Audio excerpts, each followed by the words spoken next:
¿Qué tal? ¿Cómo estamos? Buenas noches. Un placer saludarles. Soy Fernando del Rincón.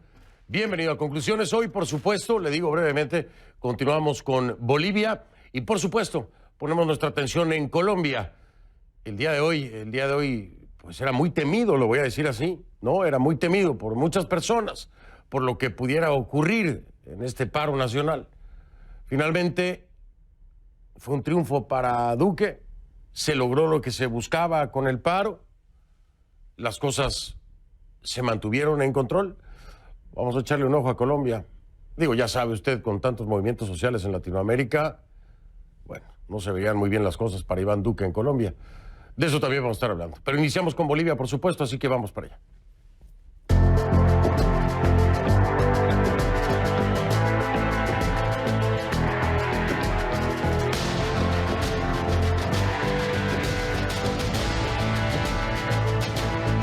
Le pido que a partir de este momento me acompañe utilizando la etiqueta numeral Conclu AMLO Evo. Ajá, Conclu AMLO Evo. O sea, Andrés Manuel López Obrador, el presidente de México, y Evo, de Evo Morales, el ex presidente de Bolivia. Conclu AMLO Evo. Recuerde que recibo todos sus comentarios a mi cuenta en Twitter, @soy F del Rincón, @soy F del Rincón, la etiqueta Conclu AMLO Evo. En Bolivia, ni siquiera los funerales quedan al margen de la confrontación política. La procesión funeraria de los fallecidos en Sencata se convirtió en una marcha contra el actual gobierno y acabó dispersada con gases lacrimógenos. Los seguidores del expresidente Evo Morales marcharon con los féretros desde El Alto hasta La Paz, pero esa marcha fue más que una despedida de las víctimas. Los carros fúnebres llevaban carteles en los que podía leerse "Áñez asesina". Y algunos de los participantes sostenían carteles igual de directos contra otros opositores a Evo Morales como Carlos Mesa o Luis Fernando Camacho. Una vez en La Paz, un grupo trató de romper el cordón policial con ataúdes incluidos para acceder a la plaza donde se encuentra la sede del gobierno y la Asamblea Legislativa. Luego la policía actuó. En medio del caos, varios féretros quedaron abandonados en plena calle. Los 8 fallecidos en Sencata murieron por impacto de bala de acuerdo con declaraciones de la Defensoría del Pueblo. El organismo hará seguimiento de la investigación de oficio iniciada por el Ministerio Público. De igual forma, la Defensoría del Pueblo se comprometió a velar para que se garantice el debido proceso y se haga justicia. El gobierno de Yanine Áñez sostiene que los militares no dispararon en esos incidentes, así me lo dijo también aquí el ministro de Defensa, Fernando López. Mientras tanto, el expresidente Morales dijo sobre estos hechos que el gobierno de Áñez, que él considera de facto, no respeta a los muertos ni perdona a sus familiares. Por su parte, la presidenta lamentó las muertes e hizo, por supuesto, un llamado al diálogo y la reconciliación. Escúchela. Queridos compatriotas, lamentamos desde el corazón las muertes de nuestros hermanos en El Alto. Nos duele porque somos un gobierno de paz y por eso les pido que nos unamos para reconciliarnos, para que construyamos juntos la Bolivia por lo que todos estamos luchando, para que nunca más un boliviano esté por encima del otro. Pongo a disposición el gabinete en pleno para comenzar a dialogar inmediatamente y pido a acompañar este encuentro a los organismos internacionales y también a la Iglesia. Eso fue lo que dijo la presidenta Yanine Áñez. Y con esta libertad de expresión que asegura Andrés Manuel López Obrador, el presidente de México, se le garantiza al expresidente Morales, pues aprovechó también en Twitter para referirse a la grabación presentada por el gobierno de Bolivia, en la que supuestamente se le escucha ordenando continuar con los bloqueos en las ciudades. Según Morales, él dice que la grabación es un montaje con intención de hacerle un juicio político internacional. Pero como ya le decía yo ayer, el gobierno de Bolivia dice que la autenticidad del audiovisual se puede demostrar. Mientras tanto, en México, los periodistas le preguntaron a Andrés Manuel López Obrador sobre esa grabación. La respuesta del mandatario fue, no sé si ambigua o evasiva o confusa, usted califíquela. Dijo que había que tener en cuenta que hay una polémica sobre este tema y sostuvo que en el caso del asilo a Morales, su país actúa de conformidad a las convenciones internacionales. Pero escúchelo usted, ¿qué piensa? Nosotros actuamos de conformidad con la Constitución y en las convenciones se establece pues, que tenemos que garantizar las libertades a quienes están protegidos, refugiados, ejerciendo el derecho de asilo en nuestro país. Hay una actitud, ya lo hemos dicho en otras ocasiones, de mucha intolerancia. Eso fue lo que dijo Andrés Manuel López Obrador. Por cierto, déjeme decirle que Bolivia presentó una nota de protesta categórica ya ante el gobierno de México por, dice la Cancillería, violación de los principios de asilo político. Obviamente, pues después de haber escuchado eso de Andrés Manuel López Obrador, ¿no? Completamente opuesto. Ahora, a la polémica llamada que el expresidente Morales presuntamente tuvo con un sindicalista que además tiene una acusación por narcotráfico en Bolivia para organizar bloqueos en el país, se suma un polémico video de Morales que lo presentó en una conferencia de prensa este miércoles en México. ¿Qué fue lo que pasó? Bueno, habría empleado imágenes erróneas. ¿Fue casualidad? ¿Fue error? ¿Fue confusión? ¿Fue montaje? ¿Qué fue? ¿Qué fue? Key Guerrero, desde el Centro Mundial de Noticias, allá en Atlanta, nos tiene más en su Repórteca.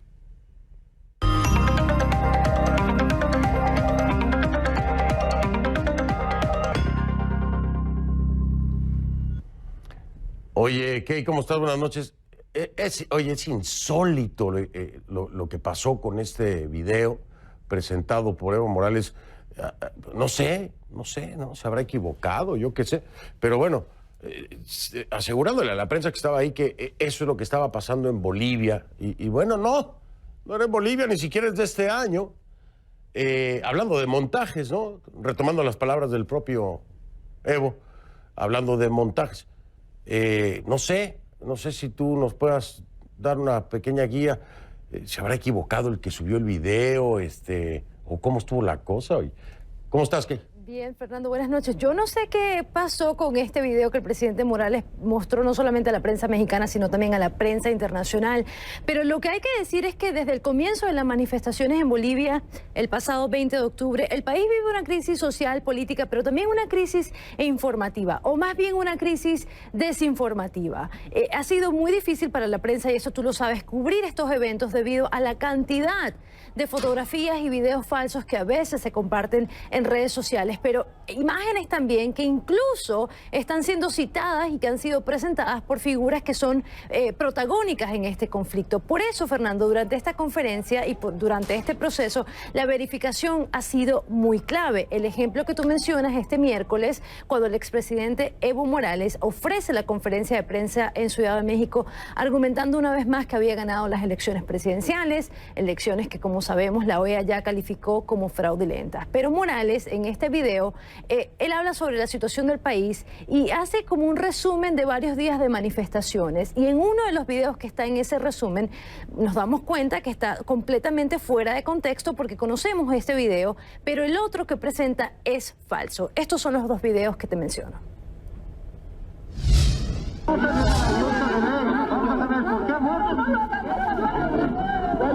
No nos dejan alzar a ese muerto. Muertos en la fuerza son muertos y no dejan de ser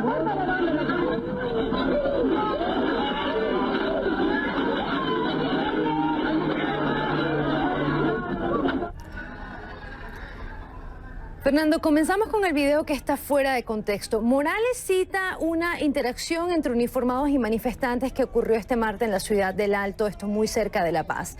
Del otro lado de ese muro que se ve en pantalla yace el cuerpo de una víctima que los manifestantes intentan recoger.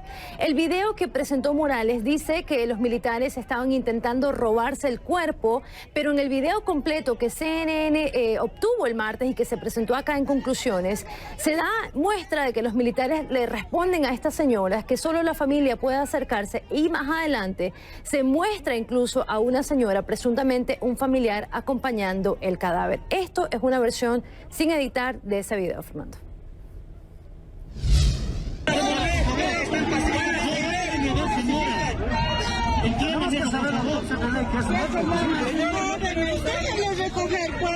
Usted es su familiar, señora. Ya retírese. Vamos a ver la bolsa de ley. Vamos a saber por qué ha muerto.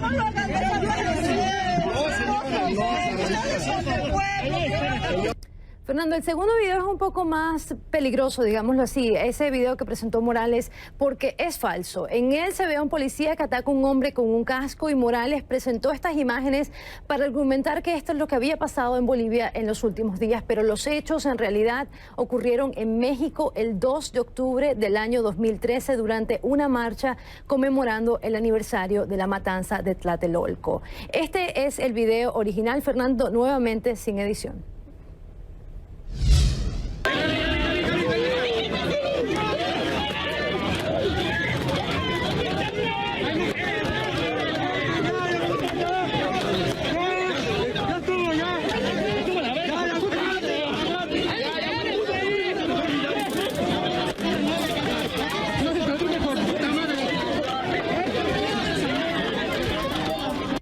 Fernando, esto es muy fácil de comprobar porque medios de prensa mexicanos informaron sobre este hecho en el 2013. Puedes ver algunos de los artículos en pantalla, uno del Diario Universal, otro de Animal Político, y comparar que son las mismas imágenes que mostró Evo Morales. Además, también hay reportes del 8 de octubre del 2013 donde la prensa ya informa que este policía fue suspendido porque fue acusado, obviamente, de agresión policial. Pero como puedes ver, Fernando, son las mismas imágenes que presenta el presidente Evo Morales.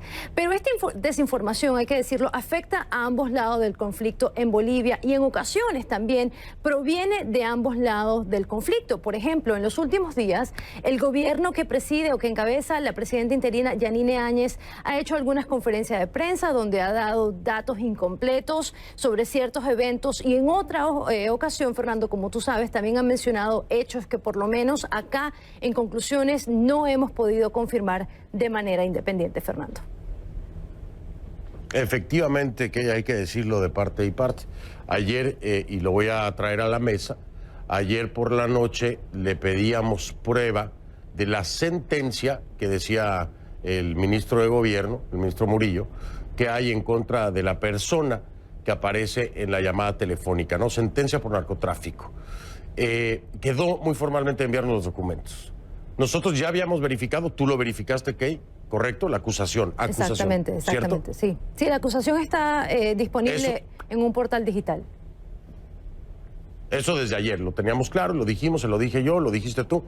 Y entonces el día de hoy, todo el día has estado esperando que te envíen esa sentencia, pero no te enviaron la sentencia. De nueva cuenta nos enviaron la acusación. ¿Esto es correcto? Exactamente. Una acusación más completa, pero una acusación a la final. Nosotros no podemos decir que esta persona que aparece en la llamada, en la presunta conversación con el presidente Evo Morales, está acusado de nada formalmente, porque lo que hay es una acusación, no hay una sentencia, no había sido condenado por ningún delito, que fue la frase que utilizó el ministro, una sentencia en contra de esta persona. Por supuesto, la seguimos esperando. Si la tienen y en realidad pueden proveer la sentencia, la esperamos y la presentamos en el momento que la tengamos. Eso por un lado, ¿no? Por el otro lado, a ver, Kay, ¿aquí qué será? ¿Que alguien le editó los videos a Morales y le pasó mal la información? ¿O cómo podríamos...? Sería muy interesante que Morales se atreviera a dar la cara ante esto, porque es un hecho que involucra a mi país, desgraciadamente más involucrado no puede estar, pero es un hecho de manipulación, de falsedad, es una mentira. El contexto de uno, que no es como lo dijo Morales, y el otro, imágenes del pasado de un hecho en México, es ridículo, es un insulto, debería ser considerado un delito, ¿no? Pero Morales se queda callado con estas cosas, no dice nada. Fernando, ¿Hay alguna declaración de Morales ya No. diciendo qué pasó, no? No, el expresidente Morales no explica qué pasó con estos videos. No sé incluso si él está al tanto de esto, porque hemos tratado de llamarlo, hemos tratado de conseguir un comentario por este y otros temas, no hemos podido lograrlo. No sé si alguien editó este video, pero el momento en que tú presentas un video, Fernando, se supone que estás al tanto de lo que estás presentando, lo que estás denunciando, una denuncia muy seria ante la prensa internacional, y utilizar un video viejo de México en el 2013, como te decía al principio, es algo muy peligroso. Por lo pronto, yo quiero reconocerle a mis paisanos y colegas periodistas mexicanos y agradecerles que hayan hecho la tarea y hayan demostrado que ese video es falso, que no es lo que está pasando en Bolivia, como lo dijo Morales, y que ocurrió en México en 2013. Gracias por la verificación a mis colegas. Y pues, miren, pásenle una copia, que pasen copia de los artículos a López Obrador, para que se entere del video que presentaron, ¿no? Ayer, el ministro de Gobierno, porque dice que no sabe del video, y que le pasen copia a Evo Morales, ¿no? Un resumen noticioso del día, para que sepa que está metido en tremendo problema con el videito que Y yo presentó. agrego un punto más, y que lo inviten a la mañanera. A lo mejor puede responder allí una pregunta junto con el presidente. Ah, esa es la mejor idea, Kay. La mejor idea, que aparezca en la mañanera. A ver, Puede ¿qué tal? ser, digo Pues, yo. ¿Por qué no? Ah, no, oye, yo te digo una cosa, nada me sorprende ya, ¿eh? Ya nada me sorprende. Igual un día aparece por ahí, tempranito. Algún día aparece. Bueno. Mi Bueno, querida Fernando. Kay, oye, pero aquí lo cierto es que nosotros siempre estamos al 100% seguros de lo que presentamos, ¿no? No es tarea fácil, pero se intenta, claro que sí. Ahí está. Muy bien, mi querido, o sea, se lo digo porque de que se puede, se puede. De que se puede hacer y presentar lo que es sin tergiversar, se puede. Ahí está el ejemplo más claro, Kay Guerrero y su reporte K todos los días. Y un servidor y la cadena y JJ y Jaina y todo el equipo de producción. Si quieren los ayudamos, ¿no? Les ayudamos para que no presenten videos equivocados. Ya yo con conferencias, digo yo. conclusiones tengo suficiente, pero gracias por el ofrecimiento. Gracias, Miguel. Muchísimas. No, ni de chiste. Yo tampoco lo haría. Oye, un abrazo, Kay. Muchas gracias. Igualmente, Fernando, buenas noches. Buenas noches, soy Kay Guerrero en Atlanta. @KGuerrero CNN en Twitter. @KGuerrero CNN en Twitter. Bueno, vamos a seguir hablando de Bolivia, pero en otro contexto, ¿no? Le digo, la pregunta que nos hacemos todos: ¿podrá, no solo la presidenta Áñez, también los legisladores que tienen que trabajar en el tema de la convocatoria de elecciones, podrán pacificar el país y dejará en algún momento de ser un factor de conmoción Evo Morales con sus mensajes?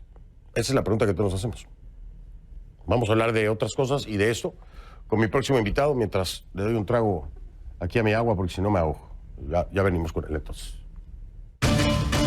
Le doy la bienvenida al abogado constitucionalista y miembro de la mesa de diálogo convocado por la Iglesia, Luis Vázquez Villamor, en Vivos de la Paz. Ayer estuvo con nosotros, tuve muy poco tiempo por una noticia en desarrollo, pero aquí estamos de nueva cuenta, abogado. Gracias por estar aquí, buenas noches. Buenas noches, Fernando, un placer estar con usted. Al contrario, gracias por acompañarme. Oiga, vamos a entrar en detalle, voy con varios temas y sé que nos puede ayudar muchísimo.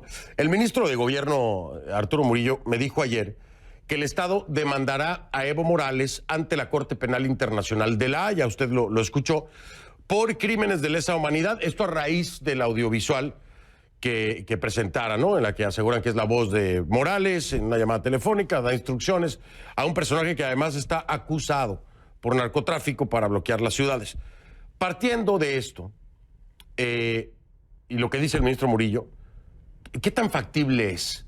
¿Qué tan factible es que se pueda presentar o que se pueda denunciar a Evo Morales ante la Corte Penal Internacional de La Haya? A ver, Fernando, la situación del expresidente de Bolivia, Evo Morales, y el asilo político que le ha sido concedido por el Estado de México, han tenido dos etapas que creo que es bueno diferenciarlos. Una primera etapa en la que los Estados Unidos de México han aceptado la solicitud de asilo político, han enviado un avión de la Fuerza Aérea Mexicana que ha llegado hasta Bolivia, a la región del Chapare, en Chimoré, han recogido al presidente, al vicepresidente y a otras personas que formaban parte de esa comitiva en ese momento y los han trasladado hacia México.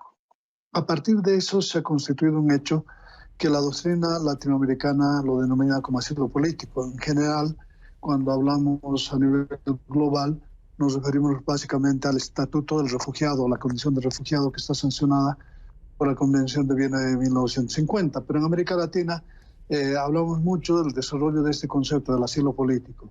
El asilo político y el asilo diplomático son variables que han ido surgiendo a través de diferentes convenciones. México le ha concedido al expresidente Evo Morales por considerarlo un perseguido político, aunque no se ha acreditado este hecho. Creo que es un primer elemento que deberíamos aclarar, porque el asilo no procede simplemente por un gesto de simpatía o antipatía, sino procede como un hecho jurídico. La persona que aduce que está siendo perseguida políticamente tiene ante la instancia correspondiente, en el caso del refugio, a los CONARES, que son los Consejos Nacionales del Refugiado, o otra instancia en el Ministerio de Relaciones Exteriores de cada país, que tiene que evaluar si efectivamente se puede acreditar una persecución política. Y la persecución política normalmente tiene un viso legal, es decir, tiene mandamientos, procesos, cosa que no se ha hecho en este caso. Se lo ha concedido de manera absolutamente rápida, sin ninguna valoración previa. Y bueno, tanto así que enviaron un avión a costa del Estado mexicano hasta Bolivia para la etapa. En esta primera etapa yo también observo una serie de otras condiciones. El hecho de que acá en la Residencia de México, que forma parte de la misión diplomática de los Estados Unidos de México en La Paz, se ha albergado una serie de personas que han aducido estar perseguidas políticamente y están en este momento viviendo ahí a la espera de un salvoconducto.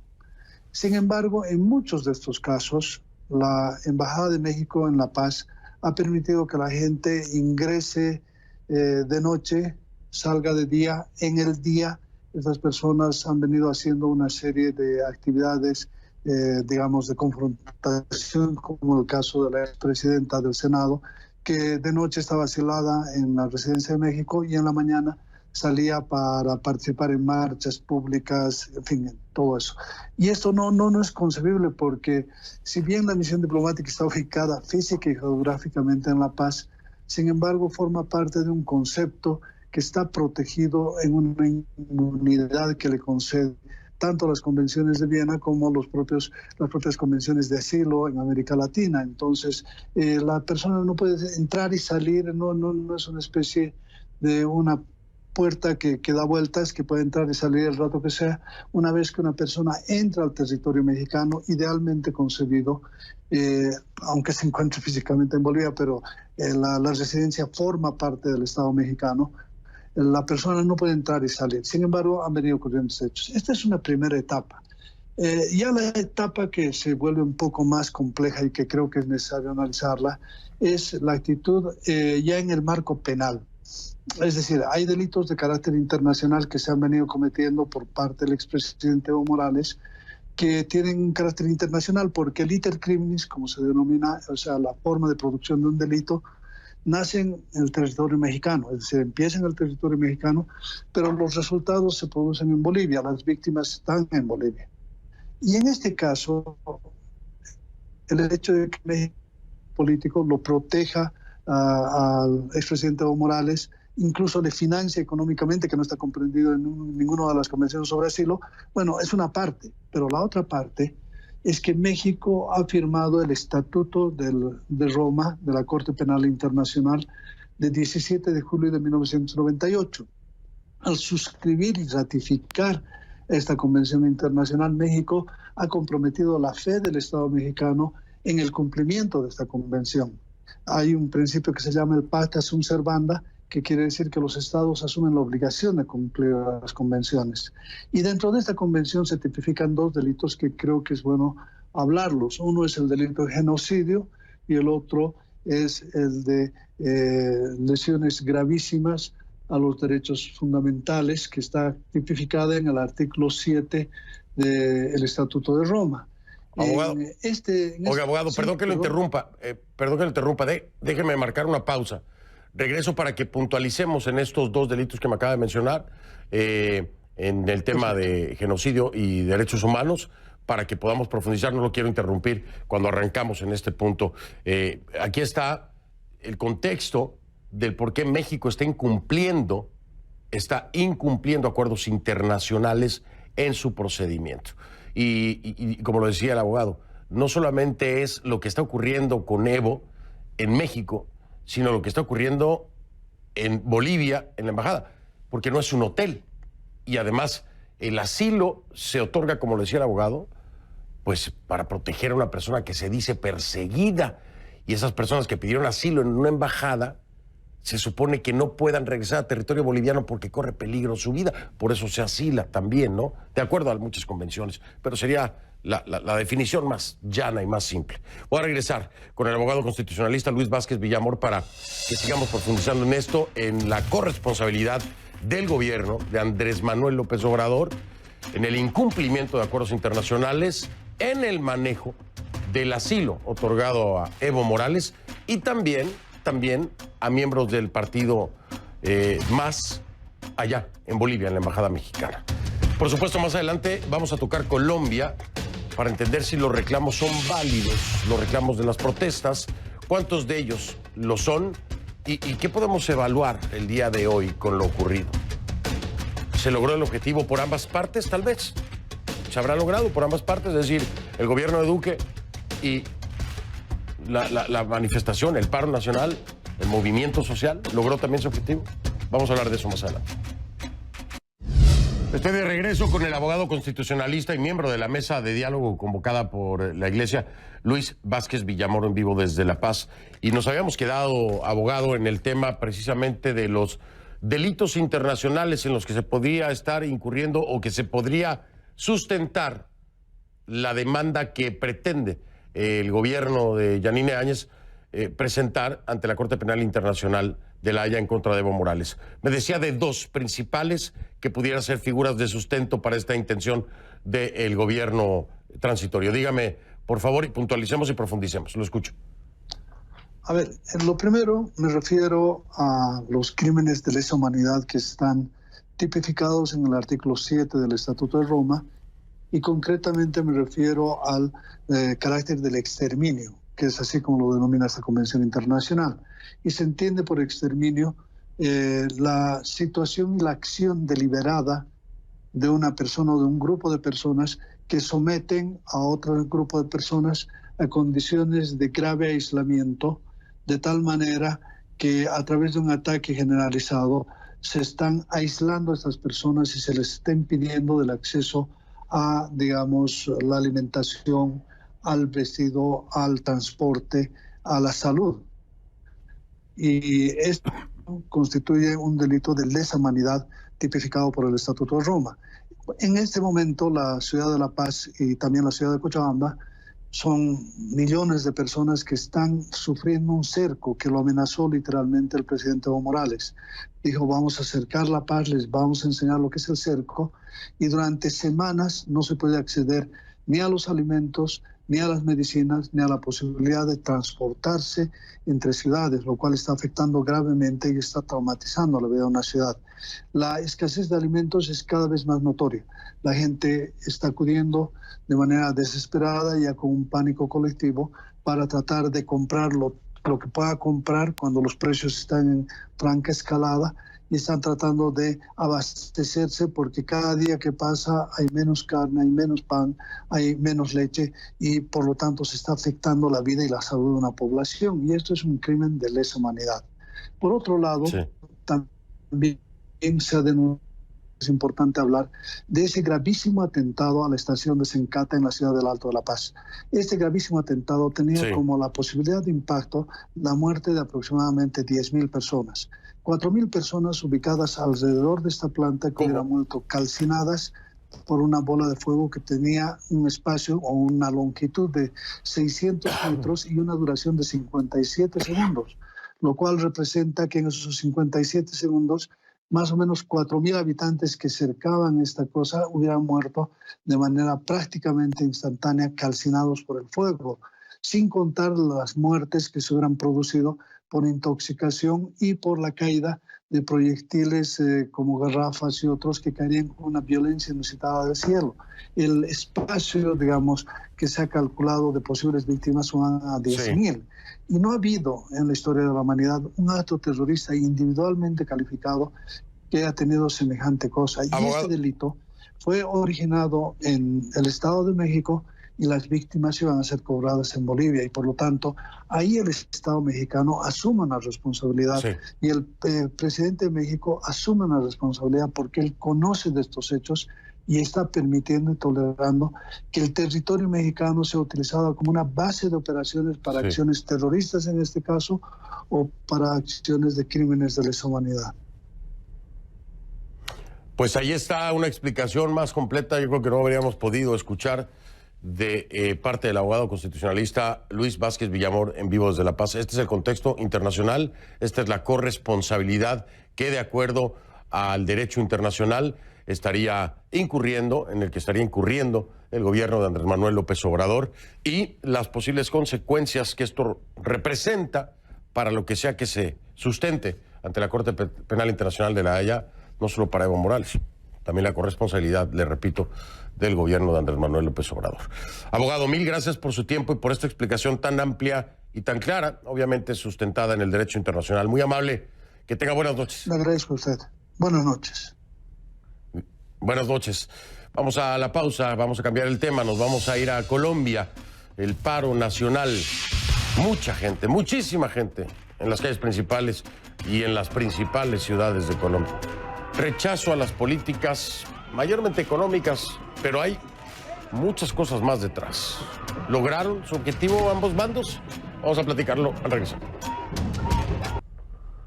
Carabineros en Antofagasta, en el norte de Chile, confirmaron que un hombre está detenido por su presunta participación en un atropellamiento de manifestantes.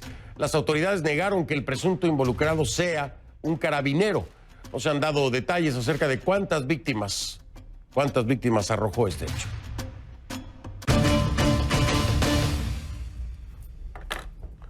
Le pido que a partir de este momento me acompañe utilizando la etiqueta numeral Concluparo Colombia. Concluparo Colombia.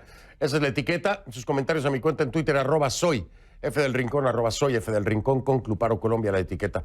Las calles de las principales ciudades de Colombia se llenaron hoy de manifestantes para rechazar las políticas del gobierno de Iván Duque.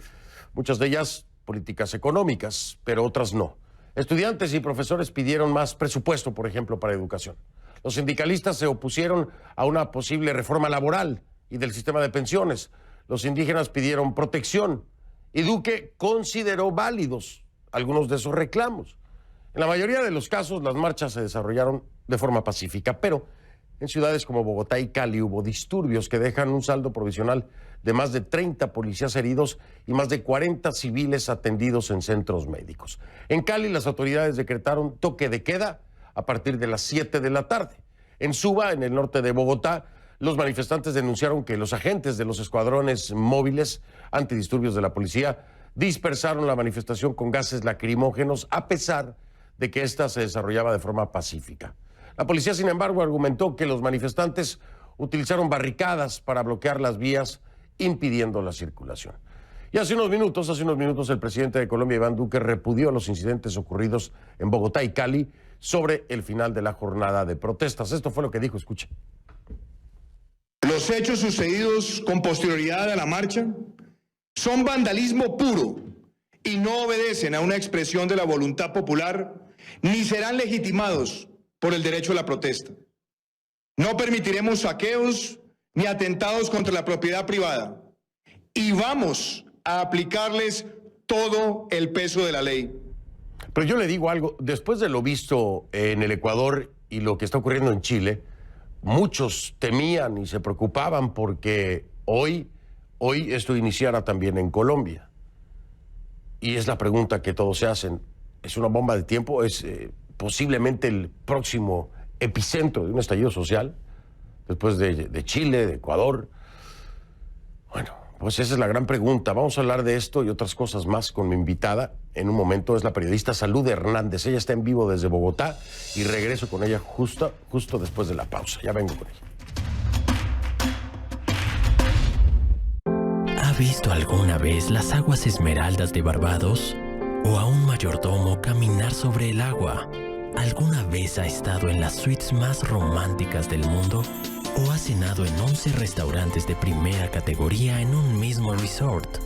¿Alguna vez imaginó este lujo de 5 estrellas con todo incluido?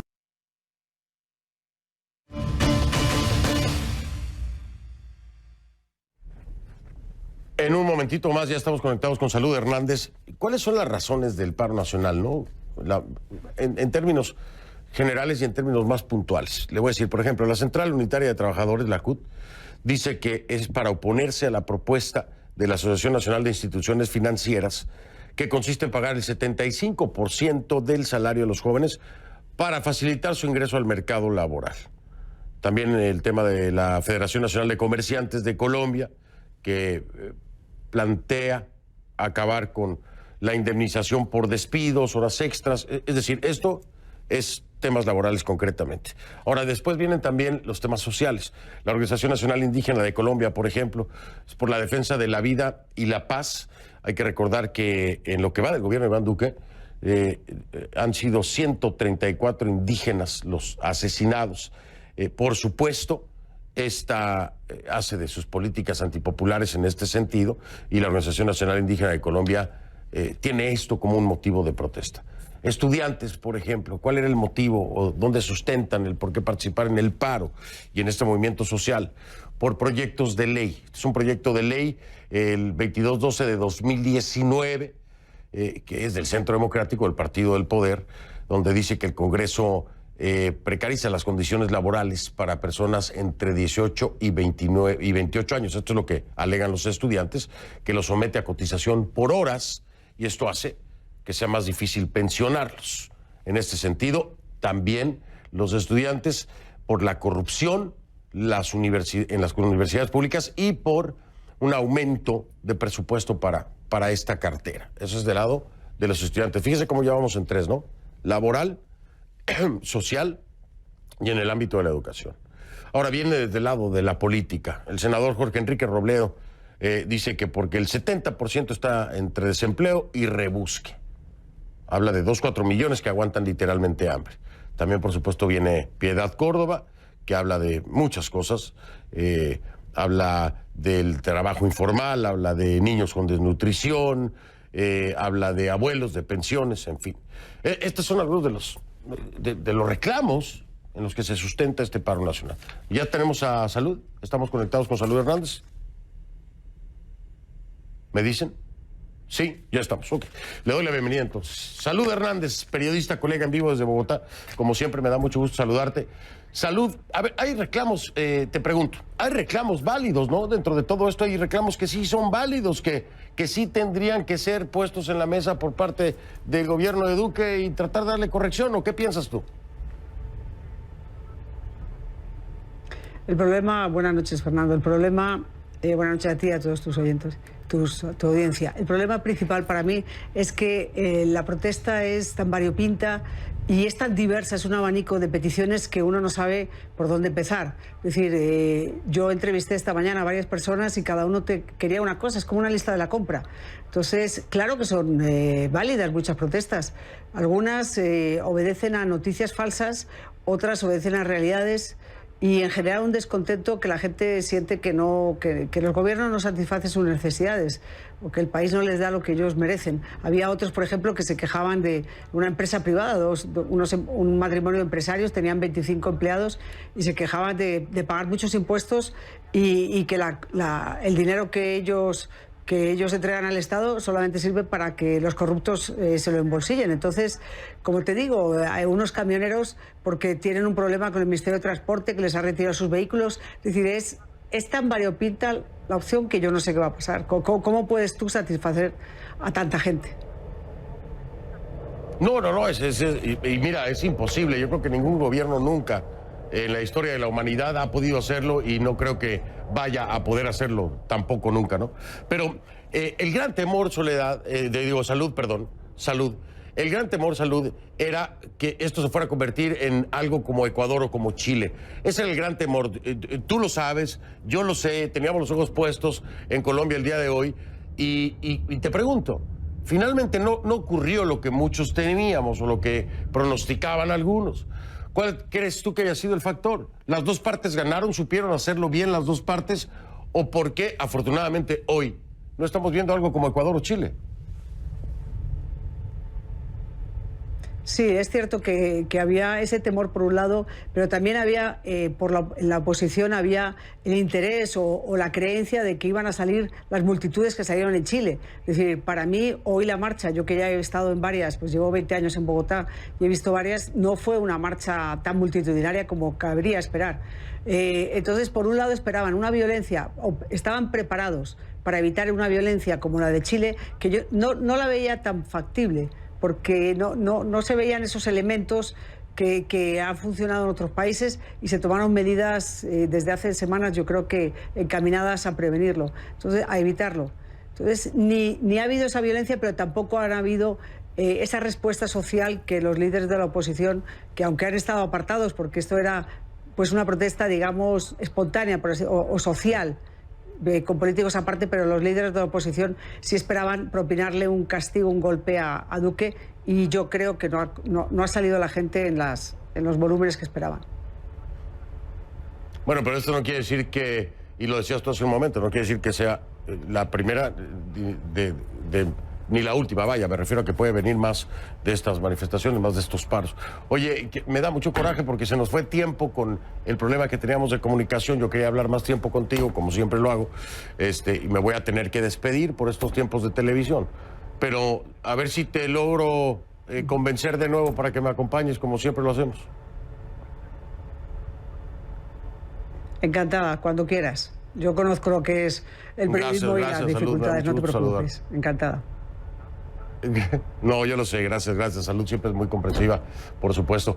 Mi colega Salud Hernández. Te mando un abrazo, Salud Hernández en vivo desde Bogotá. Yo marco una pausa y ya regreso un momento.